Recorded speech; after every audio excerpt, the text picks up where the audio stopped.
Tu peux te présenter? Ouais, alors je m'appelle Charles Ariel. Mon travail, c'est d'aider les gens à reprendre du pouvoir sur leur vie, et je fais ça en leur permettant de rebrancher leur putain de note. C'est quoi jouer sa putain de note? C'est reconnecter avec sa partie authentique, celle qui s'exprimait spontanément quand on était enfant, et qui nous donnait naturellement de l'énergie, de la confiance et du kiff. Pourquoi on s'est déconnecté de cette partie? Parce que tout un tas de conditionnements, qui sont devenus inconscients maintenant, se sont empilés comme les couches d'un oignon, et nous ont poussé à censurer notre note. Et c'est là que tout un tas de symptômes ont commencé à apparaître, de l'angoisse, de la fatigue, du manque de motivation, procrastination, de la dépression. Parce qu'en fait, quand tu prends le chemin de la normalité, la vie va naturellement créer des symptômes pour te ramener sur le chemin de ton authenticité. Le problème, c'est que 98% des démarches qui sont proposées dans l'accompagnement visent qu'à une seule chose, c'est traiter les symptômes sans aller à la cause profonde du problème. Quand tu rebranches ta putain de note, tout un tas de blocages disparaissent automatiquement et ta vie change de manière durable. Un cadre venant d'une injonction extérieure va toujours limiter ta puissance intérieure. C'est la suite des 5 leçons de vie que j'ai appris en faisant une séance de musculation à la salle de sport avec un sportif. Je répète, je retrouve mes notes parce que j'avais pris quelques notes pour enregistrer ce podcast. Un cadre venant d'une injonction extérieure viendra toujours limiter ta puissance intérieure. Pour te rappeler brièvement l'histoire, je suis allé à la salle de sport, je fais une séance avec quelqu'un et grâce à cette personne, j'ai battu mon record, le record de développé couché que je n'arrivais pas à battre depuis 2 mois. Donc ça m'a appris déjà, à quel point les limites mentales qu'on pouvait se mettre, les histoires qu'on pouvait se raconter pour justifier notre échec. Et là, je vais te partager la 3e leçon que j'ai tirée de cette séance de sport. Parce qu'en discutant avec cette personne pendant la séance, en fait, donc voilà, c'est un gars qui doit avoir, je dirais, une cinquantaine d'années,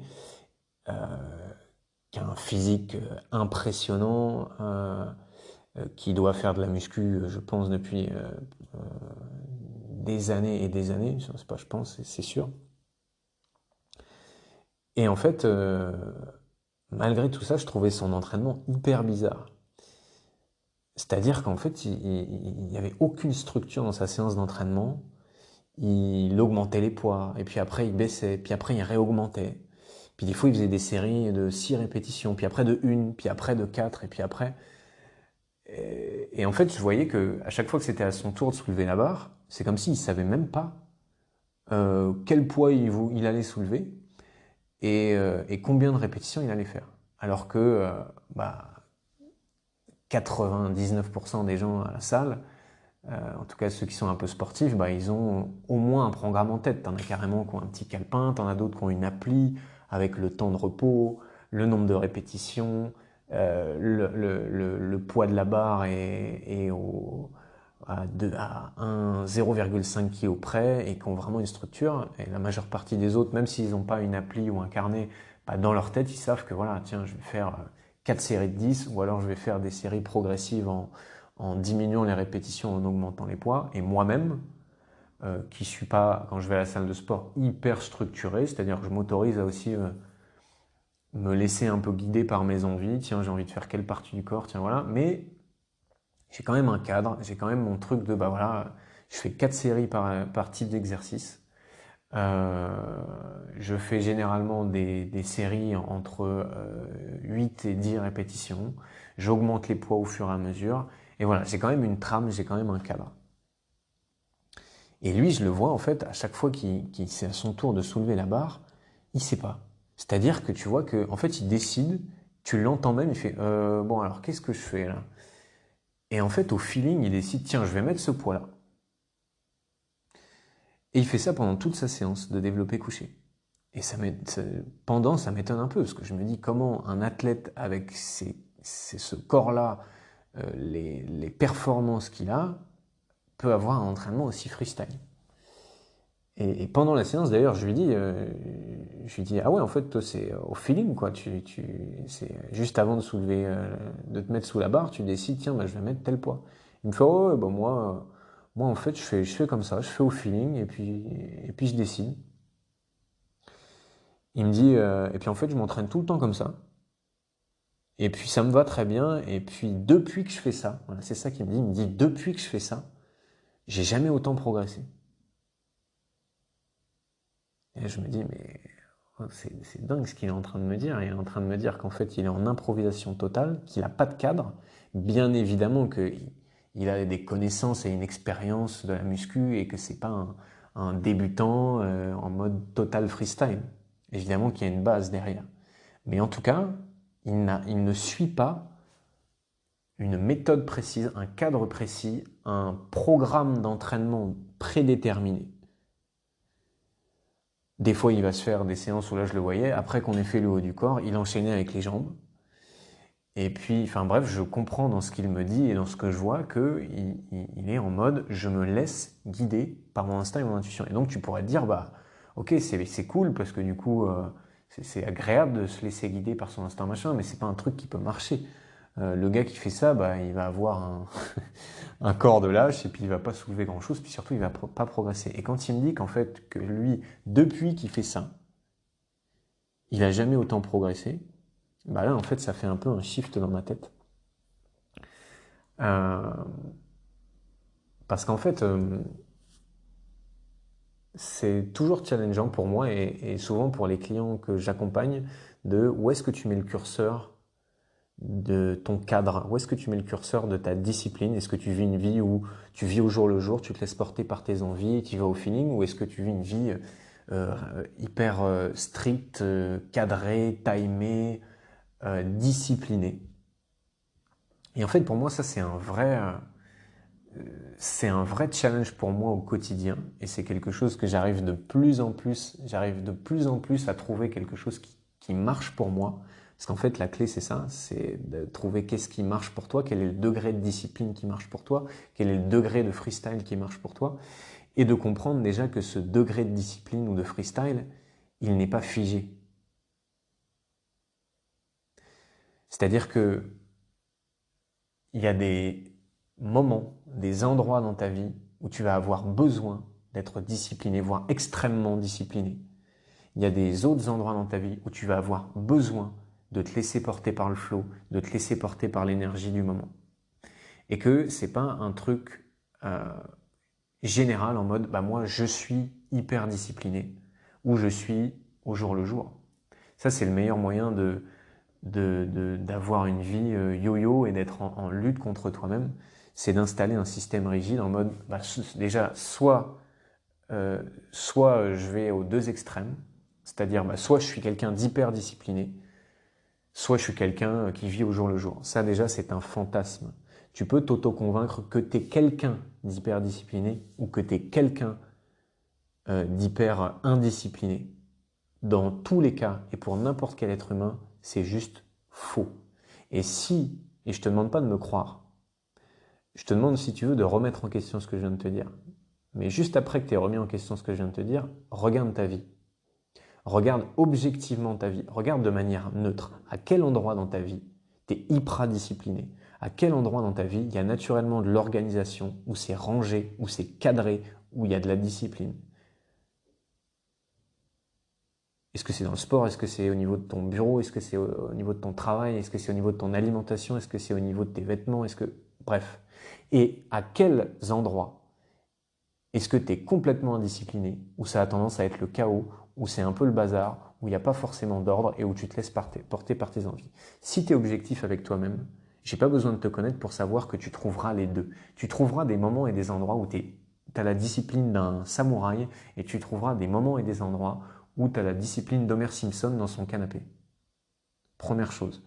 Donc première chose, on est les deux. Et que s'obliger, se contraindre à être soit l'un, soit l'autre, c'est juste un fantasme.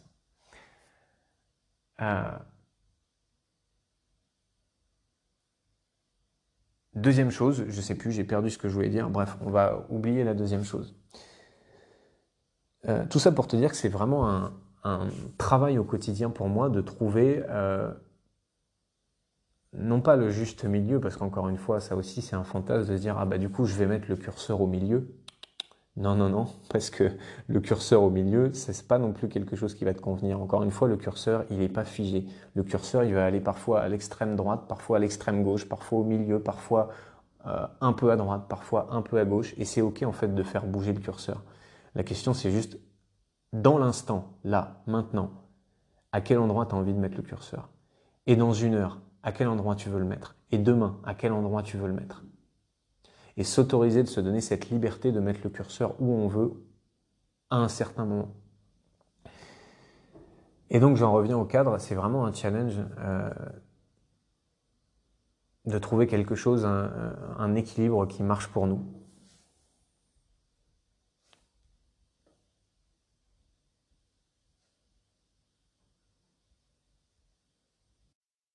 Et en fait, je reviens à ma phrase initiale et au titre de ce podcast.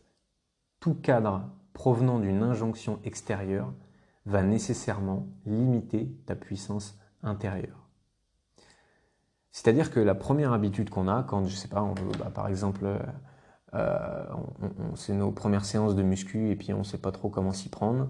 C'est la première fois qu'on fait telle recette de cuisine, on ne sait pas comment s'y prendre. C'est la première fois qu'on prend des cours de chant, on ne sait pas comment s'y prendre. Notre premier réflexe, c'est d'aller chercher à l'extérieur un cadre, une méthode, une technique qui va nous permettre d'avancer. Et il n'y a rien de mal à ça. Il n'y a rien de mal à ça. Ce qu'il y a juste à comprendre, c'est que forcément, un cadre extérieur ne pourra jamais parfaitement coller avec ton unicité intérieure.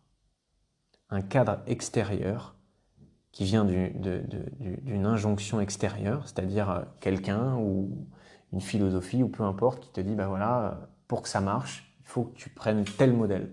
Pour que tu gagnes du muscle, il faut que tu fasses tant de séries, avec tant de poids, avec tant de trucs. Ça va forcément limiter ta puissance intérieure. Bien sûr que c'est quelque chose sur lequel tu vas pouvoir t'appuyer. Bien sûr qu'il y a du bon à prendre là-dedans.